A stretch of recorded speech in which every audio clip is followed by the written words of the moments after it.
अभी जो हाल चल रहा है, आप देख ही रहे हैं देश दुनिया में कि एलपीजी गैस सिलेंडर नहीं मिल रहा। इमेजिन कीजिए एक ऐसा समय जब ये एलपीजी सिलेंडर मिलना बंद ही हो जाए, हो ही ना, तो क्या होगा।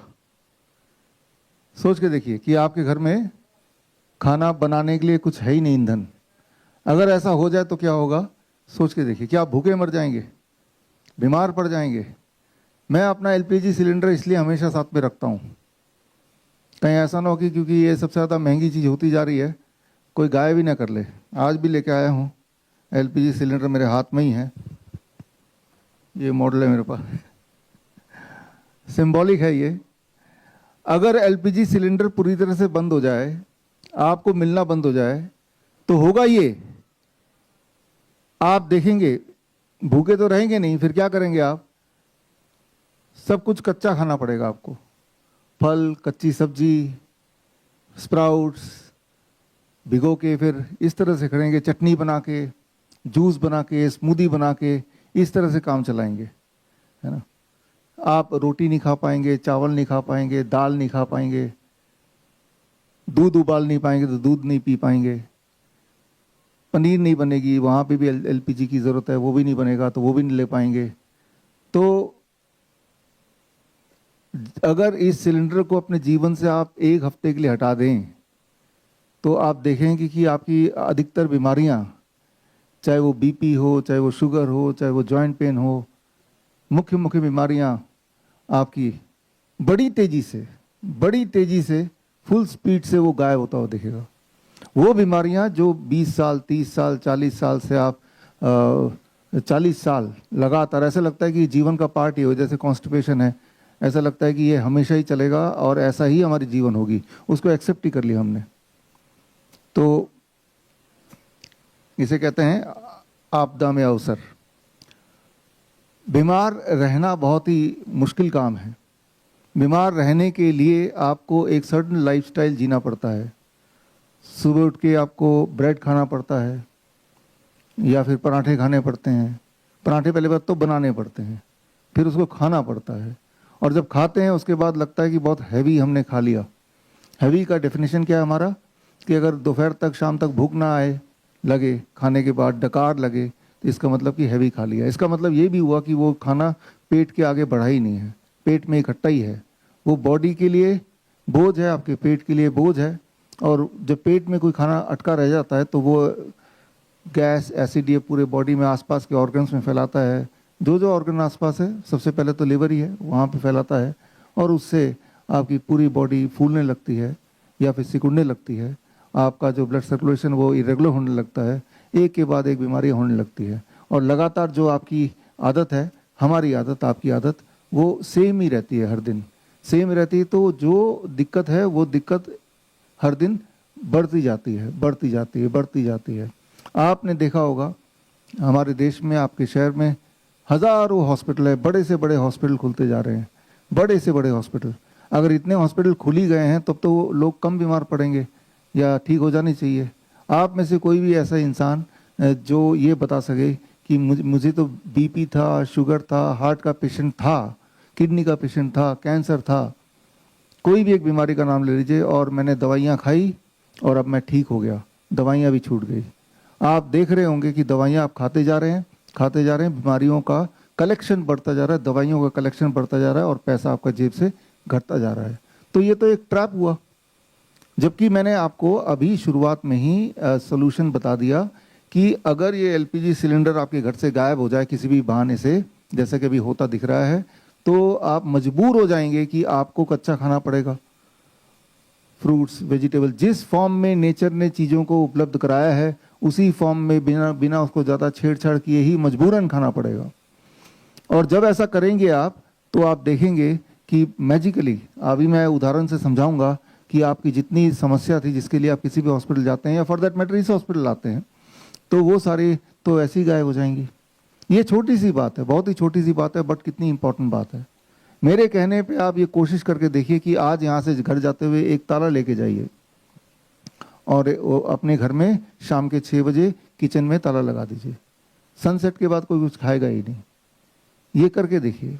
और ये इतना सिर्फ एक काम करते ही आप देखेंगे कि ऐसी ऐसी बीमारियां जैसे सिर में दर्द रहना, बॉडी में दर्द रहना, सुबह जब उठते हैं तो पूरी बॉडी जकड़ी रहती है, अकड़ी रहती है, और सुबह उठते हैं तो फ्रेश फील नहीं करते, और ज़्यादा टायर्ड फील करते हैं, लेथार्जी फील करते हैं, तो घुटने में दर्द होना, ये जितनी सारी मुख्य मुख्य समस्याएं हैं आप देखेंगे किस तरह से वो गायब होती हैं।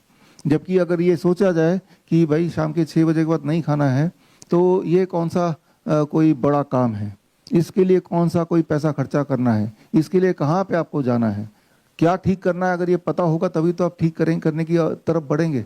तो सबसे पहले ट्रीटमेंट से पहले डायग्नोसिस, और डायग्नोसिस के लिए आप सबको समस्या है, मान लो, या आपके घर में जो लोग हैं उनको समस्या है कोई ना कोई, या आपके पड़ोसियों को समस्या, आपके फ्रेंड्स को समस्या है, हेल्थ समस्या। तो अगर आप आज घर जाने के बाद उनसे मिलते हैं तो पहले क्या करना है, डायग्नोसिस, सेल्फ डायग्नोसिस, फिर वो डायग्नोसिस के बाद आएगा ट्रीटमेंट। डायग्नोसिस करने के लिए ये चार्ट आपके पास होना चाहिए, चार्ट है यहाँ पे, सोच के देखिए, जो आप ये आपके हाथ में है, अगर आप ये समझ जाएं कि इसको यूज कैसे करना है, तो डायग्नोस्टिक चार्ट आपके हाथ में आ गया है। और अभी ये लाइव भी चल रहा है, तो जो लोग ऑनलाइन देख रहे हैं वो यहाँ पे देख ही पा रहे हैं स्क्रीन पे। पहली चीज जो सबसे महत्वपूर्ण है, डायग्नोसिस की बीमारी क्या है, वो डायग्नोसिस कौन करेगा, वो डायग्नोसिस सिर्फ और सिर्फ एक ही इंसान कर सकता है जिसकी वो बीमारी है, क्योंकि उसी को उसके बारे में ठीक से पता है कि तकलीफ उसी को है, वो उसको जी रहा है, उस बीमारी को जी रहा है।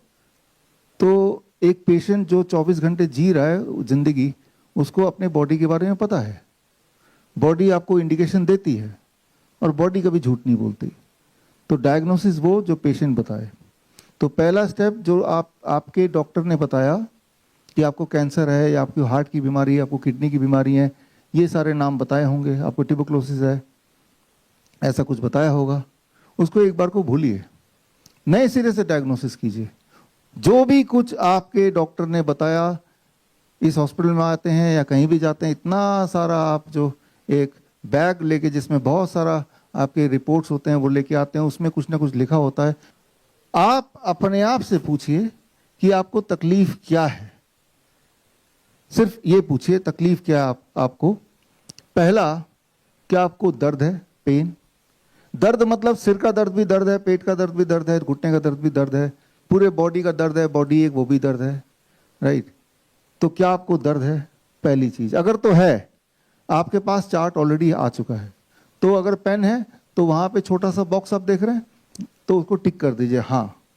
पहली बात तो आपको ये पता होना चाहिए कि दिक्कत क्या है। तो दिक्कत क्या है वो आप ही बताएंगे। मान लो आपको दर्द है सिर में, दुनिया का कौन सा डॉक्टर है जो कौन सा टेस्ट से बता देगा कि आपको सिर में दर्द है कि नहीं है? आप जाइए डॉक्टर के पास, डॉक्टर साहब बताइए मुझे सिर में दर्द है कि नहीं, क्या वो बता सकता है? आप ही से पूछेगा ना, है ना। घुटने में दर्द है कि नहीं, आप बताइए कौन सा वाला टेस्ट करा लूं जिससे ये साबित हो जाए कि मुझे घुटने में दर्द है, बताइए जरा। वो आप ही तो बताते हैं ना। तो समझ के देखिए कि जो मुख्य बॉडी की जो दिक्कतें हैं वो आप डॉक्टर को बताते हैं, डॉक्टर आपको नहीं बताता। आप बताएंगे तो ही वो है सच। तो सबसे पहले ध्यान से सोचिए दर्द, और अगर दर्द है तो वो दर्द का स्केल क्या है ये भी सोचिए। 10 मतलब बहुत ज्यादा दर्द, भयंकर। 0 मतलब बिल्कुल भी नहीं। 5 मतलब थोड़ा बहुत काम चल जाएगा। तो ना केवल दर्द है, कहां पे दर्द है और वो कितना स्केल है वो भी आप लिखिए। पहले तो अभी लिख लीजिए, फिर आगे चलते हैं। बुखार, बुखार के लिए जब भी आपको बुखार हुआ जीवन में, कि आपको किसी थर्मोमीटर की जरूरत पड़ी तब पता चला रहे मुझे बुखार है क्या, या आपको पहले पता चला कि मुझे बुखार है फिर आपने थर्मोमीटर यूज किया? कौन सा वाला? पहले पता चल गया ना। कोई आगे बताएगा भाई साहब को बुखार है, आप खुद बताएंगे ना मुझे फीवरिश लग रहा है। कई बार आप देखते हैं थर्मोमीटर नॉर्मल टेम्परेचर आता है लेकिन आपको पता है अंदर से कि बुखार है। सोच के देखिए। कुछ ऐसे लोग हैं जिनको बुखार लंबे समय तक रहता है, एक महीना रहता है, 15 दिन रहता है। इसका मतलब यह है कि उनके बॉडी में कैंसर एक्टिविटी चल रही है, और कैंसर का सबसे बड़ा दुश्मन है बुखार। अगर कैंसर पेशेंट को बुखार हो जाए और अगर वो बुखार का इलाज ना कराए तो उसका कैंसर ठीक हो जाता है। ये नोबेल प्राइज विनिंग साइंस है, ये मेरा बनाया हुआ कुछ नहीं है। कमजोरी, कमजोरी है या नहीं है, दुनिया में कौन सा वाला टेस्ट बताएगा? डॉक्टर साहब बताइए मुझे कमजोरी है कि नहीं, कौन सा टेस्ट करा दूं? सोच के देखिए। आप बताते हैं ना भाई, राइट। अच्छा चलिए, अगर आपको लगता है कि आपको कमजोरी है तो उसको टिक कर दीजिए, ठीक है ना। वेट गेन, वेट लॉस, अचानक वेट बढ़ जाना, अचानक वेट घट जाना, वो आपको दिखाई देता है ना, कपड़ों से समझ आती है बात, तो उसको टिक कर दीजिए। अगर आपका वेट ज़्यादा है बहुत या बहुत कम है, ठीक है ना, इसके लिए भी किसी कॉम्प्लिकेटेड टेस्ट की आवश्यकता नहीं है।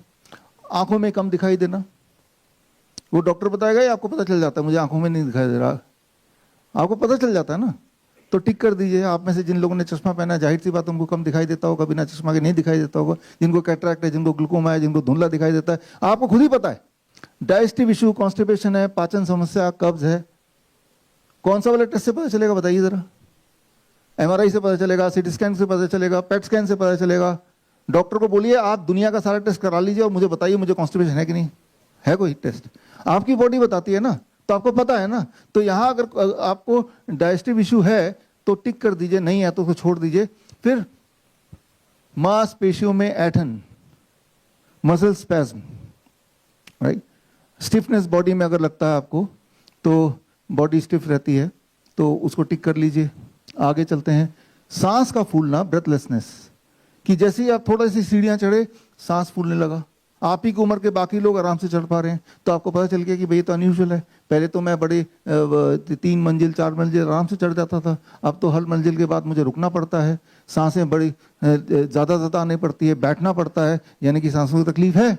ये जो सांसों की तकलीफ है, ये कौन से वाले टेस्ट से पता चल जाएगा? क्या करा लें जिससे डॉक्टर खुद बताए आपको, ना कि आप बताए डॉक्टर को कि देखिए जी आपको सांसों की तकलीफ है। पेशाब बार बार आना, दिन में कई बार जाना पड़ना, रात को उठ के जाना पड़ना, राइट, तो क्या ऐसी दिक्कत है? अगर तो है तो बता दीजिए कौन से टेस्ट से पता चलेगा ये कि है या नहीं। आपको खुद ही पता है, क्योंकि आप खुद ही उसको जी रहे हैं। तो अब सोच के देखिए, ये 24 सिम्टम लिख दिए, इसके अलावा और क्या सिम्टम होते हैं एक बॉडी के? और कौन सी सिम्टम होती है इसके अलावा? सिम्टम की बात कर रहा हूं। और क्या दिक्कत है जो इसमें इंक्लूडेड नहीं है?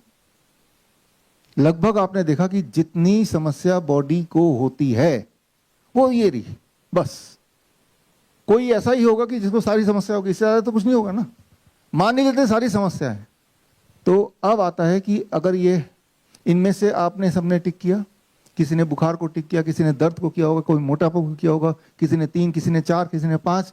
अब आता है इस समस्या को ठीक कैसे करें? Violet, indigo, blue, green, yellow, orange, red, इससे करना है।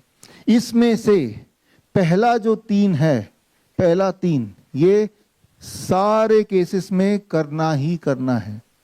आप इनमें से कोई एक भी अगर आपने टिक किया तो ये पहले 3 तो करने ही है। तो पहले 3 को समझना जरूरी है, क्योंकि अधिकतर खेल उसी 3 में छुपा है। उसमें से पहली दवाई, 7 दवाइयां मैं आपको देने जा रहा हूं। पहली दवाई, next slide, time as medicine. ये दुनिया की सबसे बड़ी दवाई है, सबसे ताकतवर दवाई है। ये एक दवाई कई सारी बीमारियों को एक साथ निशाना बनाती है, बड़ी तेजी से। कितनी तेजी से, मैं अभी 1 मिनट के बाद बता दूंगा, 1 मिनट 60 सेकंड बाद। टाइम एज मेडिसिन का मतलब सिर्फ इतना है कि सनसेट हो गया, सूर्यास्त हो गया, अब नहीं खाना खाना, बस, राइट। पानी पी सकते हैं, खाना नहीं खाना। भूखे रहने नहीं बोला, मैंने बोला कि सनसेट से पहले पेट भर के खा लो डिनर। सुबह 8 बजे से पहले कुछ मत खाइए, शाम को 6-7 बजे के बाद कुछ मत खाइए। यानी कि आप 10-11 घंटे डाइट ले रहे हैं और 12-13 घंटे 14 घंटे आप कुछ नहीं खा रहे हैं। जब आप कुछ नहीं खा रहे हैं सूर्यास्त के बाद, तो आपके बॉडी को ऊर्जा कहां से मिलेगी? तो बॉडी के अंदर छोटे छोटे ट्यूमर है, स्टोन है, ब्लॉकेज, आपको पता ही है। बॉडी क्या करता है, क्योंकि खाना मुंह से नहीं आ रहा, बॉडी उसको तोड़ता है, ट्यूमर को, स्टोन को। आप कोई स्टोन लीजिए, किडनी स्टोन, उसको अगर माइक्रोस्कोप के लिए देखेंगे, उसके अंदर प्रोटीन मिलेगा, कार्बोहाइड्रेट मिलेगा, मिनरल मिलेगा, विटामिन, सारा कुछ मिलेगा उसमें, खजाना है वो।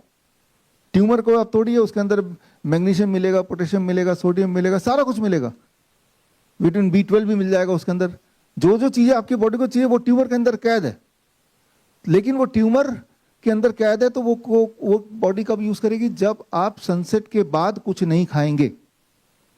ट्यूमर बाहर से ही नहीं होता, अंदर भी होता है, वो हमें दिखाई नहीं देता।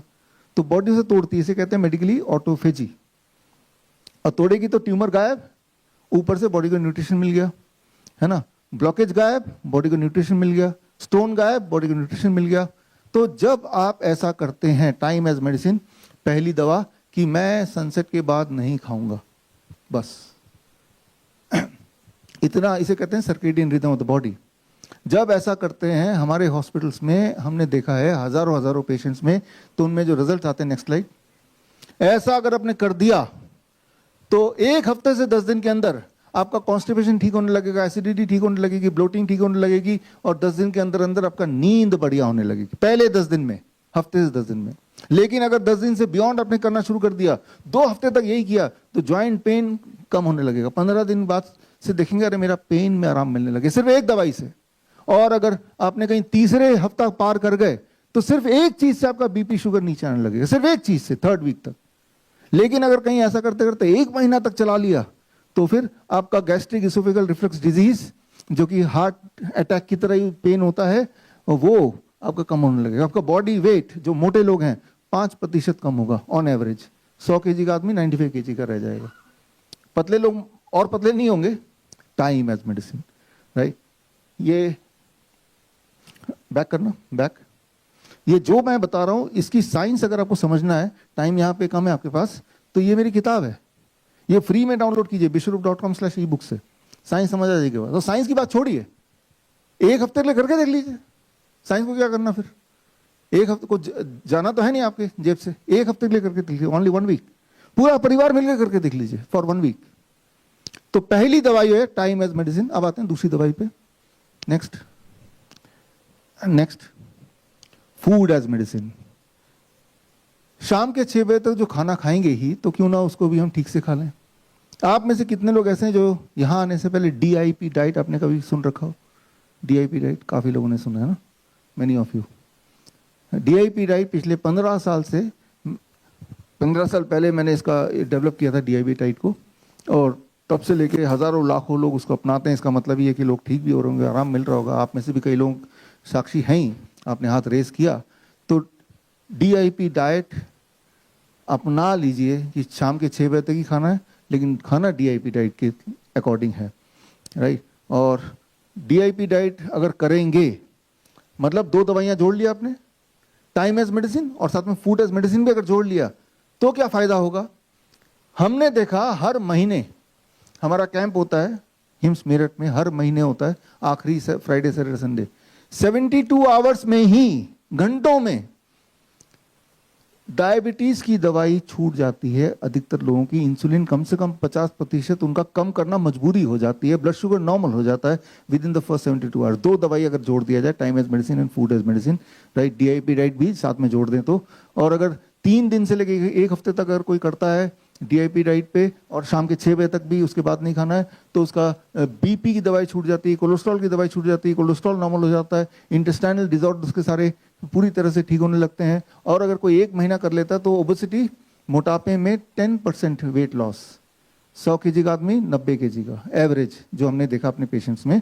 हार्ट डिजीज, एंजाइना जिसे बोलते हैं ना, जब भी चलेंगे एक चुभन होती है, दर्द होता है ना, एंजाइना गायब होता है 1 महीने में, 1 मंथ। 2 दवाइयां जोड़ी आपने, पहला टाइम एज मेडिसिन, दूसरा DIP diet food as medicine. लेकिन कहीं करते करते 2 महीने होते हैं, तो 2 महीने में अधिकतर हमारे जो थायराइड के पेशेंट हैं, उनकी थायराइड की दवाई छोड़नी उनकी मजबूरी हो जाती है। अगर नहीं छोड़ेंगे तो हाइपोथायराइड, हाइपरथायराइड बन जाएगा, हाइपरथायराइड। दवाई छोड़ना मजबूरी हो जाती है। दवाई डॉक्टर बोलता है छोड़ दो, जो दवाई आप 20 साल से ले रहे थे, उस दवाई की बात कर रहा हूं। कितनी दिन में? 2 महीने में।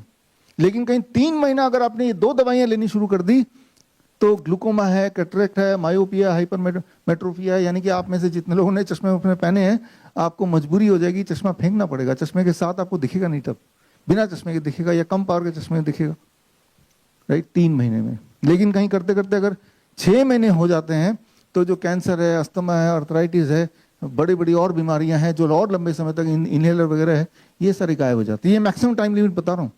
कई अधिकतर लोगों से पहले ही रिजल्ट मिल जाता है, but there is the maximum time limit. तो इस तरह से 2 दवाइयां अगर जोड़ लेंगे तो इस तरह से फायदा होगा। एक तीसरी दवाई जो अनिवार्य है वो जोड़ना है, नेक्स्ट प्लीज। उससे पहले DIP डाइट, आप जिन लोगों को नहीं पता थोड़ा बता दूं। DIP डाइट बड़ा सिंपल है, 12 बजे तक आपको फलों पे रहना है। 3-4 तरह के फल ले लीजिए, 3 to 4 काइंड ऑफ फ्रूट्स, जिसमें आपका बॉडी वेट, मेरा body weight 70 kg into 10, that becomes 700 ग्राम। 700 ग्राम फल, राइट, कम से कम मुझे खाना है। अगर 600 ग्राम पेट भर गया तो कोई बात नहीं, और अगर 700 ग्राम में पेट नहीं भरा तो मैं इसको बढ़ा सकता हूँ, फ्लेक्सिबल है। लेकिन खाने कौन से फल हैं जो आपको पसंद हो। डायबिटीज़ के पेशेंट हैं तो मीठे फल जरूर खाने, आम खाना है, चीकू खाना है, अंगूर खाना है। मीठे फल मिल जाए तो टूट पड़ना है। और आप देखेंगे जैसे आपने मीठे फल खाने शुरू कर दिए, वो भी खूब सारा, आप हैरान होंगे कि आपका ब्लड शुगर नॉर्मल हो जाएगा। पहले दिन से ही आपको दवाई को टेपर डाउन करना पड़ेगा, छोड़ना पड़ेगा। आपको सुन के हैरानी हो रही होगी, आपको लग रहा होगा शायद मेरे कान भी खराब हो गए, ठीक से मतलब बोल कुछ रहे हैं कि नहीं खाना है और मुझे सुनाई दे रहा आम खाना है, क्योंकि यही सुनता है ना पिछले 15, 20, 30 साल से। ये एक सबसे बड़ा झूठ है। हमारे कैंप में आएंगे या यहाँ पे आके देखते हैं, यहाँ पे आप देख रहे होंगे सुबह हम पेशेंट को फ्रूट देते हैं, उतना जितना मन करे उसका, पेट भर के, और मीठे से मीठे, खट्टे से खट्टे, जो पसंद हो। 12 बजे तक यही करना, चाहे आप किसी भी तरह के पेशेंट हो। Next please. लंच और डिनर में सिर्फ एक बदलाव, ये जो प्लेट 2 है ये तो आपका प्लेट है, रोटी सब्जी दाल चावल, इसको खाने से मना नहीं किया हमने, लेकिन इसको खाने से पहले ये खाना जरूरी है, आपकी दवाई है। 4 टाइप ऑफ रॉ वेजिटेबल, टमाटर, खीरा, मूली, गाजर, ककड़ी, मटर, सलाद पत्ता, लाल पीली हरी शिमला मिर्च, प्याज वगैरह ऐसे है ना कुछ जो कच्चा खाया जा सकता है, स्टीम करके खाया जा सकता है, वो ले लीजिए। बॉडी वेट इंटू 5, मेरा body weight 70 kg into 5 that become 350 grams. इतना के आसपास 300-350 ग्राम पहले ही खा लूंगा, अब मैं कुक फूड खाऊंगा, लंच में भी और डिनर में भी। और डिनर 6 बजे तक करना, याद रखिएगा। एक आखिरी बात, नेक्स्ट। 2 तरह की चीजें छोड़ दीजिए। जो भी चीज जानवरों से निकल के आती है उन्हें छोड़िए, जो भी चीज फैक्ट्री से निकल के आती है उन्हें छोड़िए। जब भी आपके हाथ में कोई खाना होगा पूछिए जानवर से निकल के आया, पनीर जानवर से निकल छोड़ दीजिए, है ना। बिस्किट फैक्ट्री से निकल के आया, छोड़ दीजिए। और कुछ चीज़ों को जोड़ सकते हैं, नट्स हैं, स्प्राउट्स है, अपने मन मुताबिक मुट्ठी भर खा सकते हैं, खाना ही है तो। फ्रूट्स 12 बजे के बाद भी खा सकते हैं, 6 बजे से पहले पहले, 12 बजे तक तो खाना ही खाना है। धूप भी एक तरह का खाना ही है, सनलाइट 40 मिनट, नहीं तो 20 मिनट, नहीं तो 15 मिनट धूप आपके बॉडी को दिखना जरूरी है ना। इंसान और जानवर में ही फर्क है। इंसान पानी को गर्म करता है, फूड को, खाने को गर्म करता है, फिर खाता है, फिर एसी में ठंड में सो जाता है। जानवर पहले खाता है, फिर अपने शरीर को गर्म करता है धूप में, है ना। तो शरीर को गर्म करेंगे तो खाना अंदर पकेगा, पचेगा, सनलाइट, सनशाइन, राइट। तो ये है DIP डाइट। तो 2 तरह की दवाइयाँ आप सबके लिए महत्वपूर्ण है। बीमारी जो चार्ट मैंने दिया था, उस चार्ट में कहीं भी आपने टिक किया हो तो 2 तो लेना ही लेना है। एक आखिरी तीसरी बात जो जरूर लेना है, next please. 0 volt as medicine. एक सिंपल बात हमेशा याद रखिए, आपकी इम्यूनिटी 100% या पीक पे तभी होती है जब आपका बॉडी की वोल्टेज 0 हो जाती है, 0 वोल्टेज। आप में से कोई इंजीनियर है, इलेक्ट्रिकल इंजीनियर या कोई इंजीनियर यहाँ पे नहीं है कोई भी ऑडियंस में? खैर, तो किसी इंजीनियर से पूछिए, इलेक्ट्रिकल इंजीनियर से पूछिए, वो बताएगा। उसके पास वोल्ट मीटर होगा, आपके इलेक्ट्रिशियन के पास वोल्ट मीटर होगा। वोल्ट मीटर से आप किसी भी इंस्ट्रूमेंट का वोल्टेज चेक कर सकते हैं। वोल्ट मीटर से अपने शरीर का वोल्टेज भी चेक कर सकते हैं। इस वक्त आपके मेरे शरीर का वोल्टेज चेक करेंगे तो 0.2467 कुछ ना कुछ वोल्टेज आएगा, पॉइंट में आएगा। लेकिन आप एक काम करेंगे, आप यहाँ से बाहर जाएंगे, बाहर ग्राउंड है, जूते उतार के जमीन पे पैर रख के अब वोल्ट मीटर चेक करेंगे तो वोल्टेज 0 आ जाएगा, राइट। तो वोल्टेज 0 कब आता है? जब आप धरती को टच करते हैं। और जब वोल्टेज आपका 0 होता है तब आपकी इम्यूनिटी पीक पे होती है। इम्यूनिटी समझते हैं, राइट। आपके बॉडी की लड़ने की क्षमता सबसे ऊपर होती है। आपने देखा कभी, अभी इतना धूप है, कभी बारिश है, कभी बहुत ठंड है कि हम घर में भी, हीटर में भी, स्वेटर में भी अनकंफर्टेबल हैं, और जानवर बाहर यूं ही हैं। जानवर छोड़िए, भिखारी भी बाहर है, उनके पास ना घर है, ना कपड़े हैं, ना चप्पल ही है। लेकिन आप देखते हैं भिखारी नॉर्मली इतने बीमार नहीं पड़ते। आप देखेंगे हर साल बर साल वो भिखारी उसी चौराहे पे भीख मांगता हुआ मिल ही जाएगा, यानी कि जिंदा है ना वो तो। और अगर भीख मांग रहा है तो चल फिर भी पा ही रहा होगा, तभी तो वहां तक पहुंचा पूरा। और कोई न्यूट्रिशन तो कुछ है नहीं, तो वो जिंदा कैसे है, वो झेल कैसे लेता है? आप कोशिश कीजिए, बहुत गर्मी हो या बहुत ठंडी हो, बरसात हो या कोई मौसम हो, जूते उतार के जमीन पे जब खड़े रहेंगे 15-20 मिनट के अंदर आपको गर्मी लगना गर्मी में या ठंड लगना सर्दी में, ये एकदम बंद हो जाएगा उसी वक्त 15-20 मिनट के अंदर। क्यों? क्योंकि धरती से ऊर्जा आ रही है जिसे हम बोलते हैं इलेक्ट्रॉन, जिसकी वजह से आपकी वोल्टेज 0 हो जाती है। तो जो जानवर होते हैं या जो भिखारी भी होते हैं वो क्यों जी लेते हैं? क्योंकि उनके पास एक दवाई है जो आपके पास नहीं है, that is 0 volt as medicine. Earth as medicine, right. जमीन होता है, हम सब तो ऊपर ही ऊपर जाना चाहते हैं, बड़ी बड़ी इमारतें हैं, राइट। जमीन से कांटेक्ट हमारा छूट गया है। तो जमीन से कांटेक्ट चिड़िया का भी होता है, चिड़िया पेड़ में बैठती है और पेड़ लाइव है, वो जमीन में गड़ा हुआ है, तो उसको ग्राउंडिंग मिल जाता है।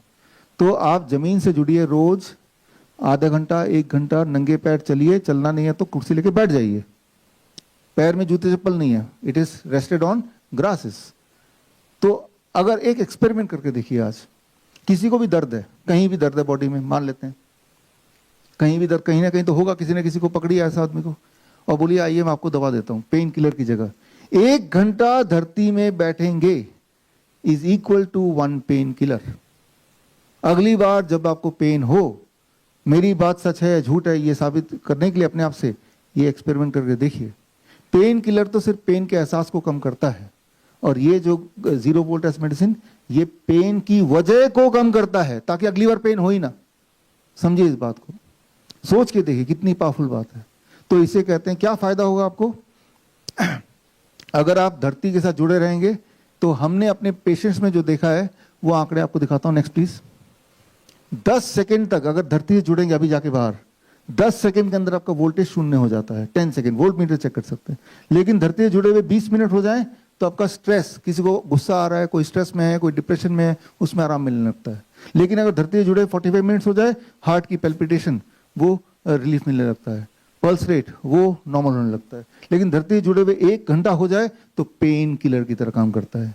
1 से 2 घंटे अगर धरती से जुड़े रहेंगे तो उस रात की नींद बड़ी गहरी होगी। अगर ओवरनाइट धरती से जुड़े रहेंगे, ओवरनाइट कैसे, रात भर ग्राउंड में तो कोई रह नहीं सकता, इंसान ने अपने आप को इस तरह बना लिया है नाजुक। तो हम क्या करते हैं, आप एक एक्सपेरिमेंट कीजिए, एक तार लीजिए, यहाँ कई सारे तार है ना, ये तार है, मान लीजिए ये तार है, ये तार है, तार के एक छोर को छीलिए तो अंदर तार निकलेगा, मेटल तार है ना, कॉपर का, उसको जमीन में गाड़ दीजिए। दूसरे छोर को छीलिए, उसे हाथ से पकड़ लीजिए, तो मेटल तार के थ्रू आपकी बॉडी ग्राउंडेड हो गई। समझ बात कर पा रहे हैं। तो हम क्या करते हैं अपने पेशेंट को, जब वो सोता है रात को, तो तार बाहर और एक तार उसके पैर में बांध दिया, तो वो पूरी तरह से ग्राउंडेड है। समझ रहे हैं आप, है ना। लेकिन वो जब हिलेगा सोते वक्त तो वो निकल जाएगा, इसलिए हमने 0 वोल्ट बेडशीट बनाई है। बेडशीट में तार ही तार लगे हुए, वो बेडशीट कनेक्टेड है। इस हॉस्पिटल में तो एक बार देख भी सकते हैं। तो इसे या फिर इसकी किताब है हमारी, पीछे कीजिए 2 मिनट्स, स्लाइड पे, बैक। ये किताब अगर पढ़ रहे हैं, cure@0 volt, फ्री में है ये किताब, ऑनलाइन फ्री डाउनलोड है, bishrup.com/ebook। तो अपने घर के लिए 0 वोल्ट बेडशीट घर के सामान से मुफ्त में कैसे बनाएं वो आप देख सकते हैं। मतलब एक बार बनाया और पूरी रात भर आपका वोल्टेज 0, तो सुबह जब उठेंगे नींद गहरी होगी, आपका दर्द कम हो जाएगा, आपके अगर नॉन हीलिंग अल्सर है तो वो कम हो जाएगा, आपका ट्यूमर है तो उसका साइज कम होने लगेगा, बीपी शुगर ये सारी चीज, तो आप में इंप्रूवमेंट आएगी। Next please. किस स्पीड से इंप्रूवमेंट आएगी, नेक्स्ट प्लीज। इस स्पीड से, और वापस करो। तो जिनको ऐसे नॉन हीलिंग अल्सर होता है कि ऐसा घाव जो भर नहीं रहा है, उनको हम बोलते हैं ये जरूर करो, रात भर 0 वोल्ट बेडशीट पे सो, राइट। तो बीपी भी फिर नीचे आने लगता है, स्टिफनेस भी कम होने लगती है, और 7 दिन तक करेंगे तो बीपी है, शुगर की दवाइयाँ वगैरह है, ये सब ठीक होने लगता है, राइट। और जो ब्लड डिसऑर्डर्स हैं, ऐसे बच्चे, थैलेसीमिया के बच्चे, थैलेसीमिया जानते हैं, एक ऐसी बीमारी जिसमें हर महीने बच्चों को ब्लड ट्रांसफ्यूजन की जरूरत पड़ती है। जिस तरह से आपकी गाड़ी को रह रह के पेट्रोल डालने की जरूरत पड़ती है तो गाड़ी रुक जाएगी ना, राइट। ठीक उसी तरह से उनके पेरेंट्स की चिंता होती है कि रह रह के हर 15 दिन में, महीने में उनकी खून कम होने लगता है। हमारी बॉडी तो खून खुद बनाती है, लेकिन उनकी बॉडी नहीं बना पाती है, तो खून डालने लगते हैं, राइट। यानी कि उनके पेरेंट्स की चिंता ये नहीं कि बच्चे का मार्क्स कितने आएंगे, बच्चा क्या कमाएगा, उनके पेरेंट्स का चिंता है बच्चा जिंदा रहेगा कि नहीं रहेगा। खून कम होता जाता है, हीमोग्लोबिन कम होता जाता है, फिर दोबारा से खून चढ़ता है, इसे कहते हैं थैलेसीमिया। ऐसे बच्चों के लिए हम बोलते हैं, हमारे पास ऐसे कम से कम 500 बच्चे इस वक्त हैं जिनका डेटा है जो ठीक हो गए हैं। ऐसे बच्चों के पेरेंट्स को बोलते हैं कि आपको एक हॉस्पिटल में भर्ती करना है, और ये हॉस्पिटल में 1 महीना भर्ती करेंगे तो बच्चा ठीक हो सकता है। तो बोलते हैं एड्रेस दीजिए हॉस्पिटल का। हम बोलते हैं कि आपका कोई एक गाँव आपकी कोई ऐसी जगह जहाँ पे खेत हो, वहाँ आप पूरा शिफ्ट हो जाइए 1 महीने के लिए। बच्चे के जूते चप्पल लेके मत जाइए, खेत में छोड़ दीजिए, राइट। दिन भर खेत में खेले और धूप लगे, और जब पेरेंट्स हूबहू ऐसे करते हैं तो उसके ब्लड ट्रांसफ्यूजन की करने की जो रिक्वायरमेंट होती थी वो कम होने लगती है। पहले तो 1 महीने में ब्लड ट्रांसफ्यूजन होता था, अब 3 महीने में होता है, फिर 6 महीने में होता है, फिर ब्लड ट्रांसफ्यूजन खत्म हो गया। तो ये बात मैं आपको क्यों बता रहा हूँ, इससे आपको ये समझ आएगा हाउ पावरफुल इज इट, कितना पावरफुल है धरती से जुड़े रहना, कितना पावरफुल है। तो ये 3 तरह की दवाइयां हैं जो आप सबको लेना ही लेना है, 3 काइंड ऑफ मेडिसिन। तो अब आपके शीट में विबग्योर, वॉयलेट, इंडिगो, ब्लू, उसके बाद क्या है, ग्रीन, येलो, ऑरेंज, रेड, ये 4 तरह की और दवाइयां हैं जो कभी कभी इमरजेंसी में लेना है। उनमें से एक दवाई का जिक्र, इसको ऑन कर दो जरा, अभी ये अपने मोबाइल को ऑफ करके पहले तो इसको ऑन करो। तो अब हम इमरजेंसी मेडिसिन में आपको 5 मिनट और लूंगा, फिर मैं कंक्लूड करूंगा। अभी इमरजेंसी मेडिसिन की बात करता हूं कि अभी जो मैंने बताया इसको अप्लाई करेंगे तो कुछ समय लगता है ठीक होने में, 2 दिन, 3 दिन, 4 दिन, एक हफ्ता से लेके 1 महीने तक का मैंने आपको पूरा आंकड़ा दिया। लेकिन कभी कभी ऐसा होता है कि आपको इतना समय नहीं, आपको 15 मिनट में रिजल्ट चाहिए, राइट, 10 मिनट में रिजल्ट चाहिए, आधे घंटे में रिजल्ट चाहिए।